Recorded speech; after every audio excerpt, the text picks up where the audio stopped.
ថ្ងៃនេះយើងស្វែងយល់អំពីផ្លាកសញ្ញាចរាចរណ៍ផ្លាកសញ្ញានេះគឺផ្លាកសញ្ញាគ្រោះថ្នាក់ផ្សេងៗដូចជាខាងមុខមានរោងចក្រមានដើមឈើត្រេតដូច្នេះអ្នកបើកបរឃើញផ្លាកសញ្ញានេះត្រូវតែប្រុងប្រយ័ត្នជាដាច់ខាតដូច្នេះយើងទស្សនាបន្តទៀតគឺផ្លាកសញ្ញាបន្ទាប់គឺផ្លាកសញ្ញាបម្រាមផ្លាកសញ្ញានេះគឺហាមបត់ត្រឡប់ក្រោយចឹងផ្លាកសញ្ញានីមួយៗស្ទើរមានខ្លឹមសារដូចតែខ្ញុំបានពន្យល់ផ្លាកសញ្ញាហាមបត់ត្រឡប់ក្រោយគឺដូចជា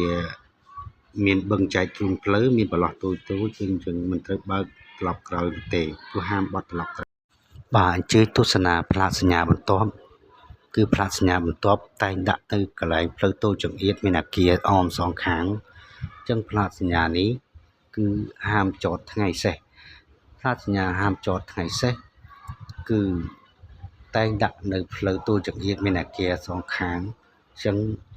បងប្អូនមើលខាងស្ដាំដៃឲ្យបានច្បាស់លាស់រាល់ការបើកបរឡានលក្ខណៈឡានគ្រួសារអញ្ចឹងផ្លាកសញ្ញានេះគឺចតបាននៅម៉ោង 9:30 នាទីពេលយប់អញ្ចឹងយើងអាចដល់ម៉ោង 9:30 នាទីពេលយប់ទើបបានចាប់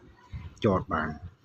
អញ្ចឹងបងប្អូនការបើកបរប្រុងប្រយ័ត្នត្រូវតែមានឯកសារគ្រប់គ្រាន់ផងដែរដូចជាឯកសារតាមប្រភេទយានយន្តប្រភេទ B ប្រភេទ C ប្រភេទ Go ប្រភេទ D ប្រភេទ Co អញ្ចឹងទាំងអស់នេះស្ថិតបានបើកបរតាមការប្រើប្រាស់នៃតាមប្រភេទយានយន្តអញ្ចឹងបងប្អូនត្រូវតែប្រុងប្រយ័ត្នឲ្យបានត្រឹមត្រូវរាល់ការបើកបរឲ្យនាំសុខសុវត្ថិភាពមកជូនគ្រួសាររបស់យើងនិងខ្លួនឯង